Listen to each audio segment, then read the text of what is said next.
Assalamualaikum everyone! How are you? Ito yung mga bagay talaga na gusto kong ginagawa para sa asawa ko. Ayan, minamasahe ko yung asawa ko. Ayan, nilagyan ko siya ng tallow para moisturizer. Para rin yan sa mukha ko. Pwede rin yan sa kahit ano. Kahit tinry ko siya sa paa ng asawa ko.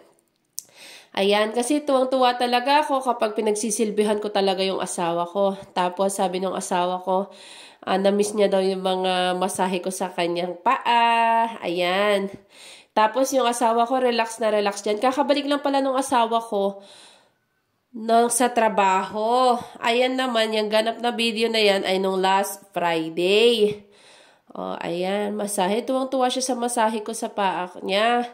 Kaya sabi niya, tinatamad daw siyang bumalik sa trabaho kasi daw pinapampered ko daw siya. Sabi ko sa kanya, gusto ko talagang lagi kang pinagsisilbihan. Sabi ko ganun sa kanya.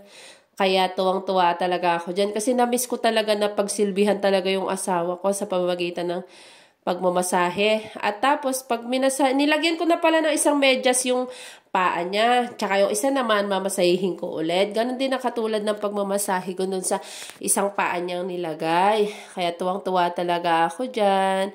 Kaya yung asawa ko naman, relax na relax talaga siya dyan. Yung tipong nakakatulog siya sa masahe ng paa niya. Kaya sabi niya sa akin, maraming salamat daw kasi minasahe ko talaga siya.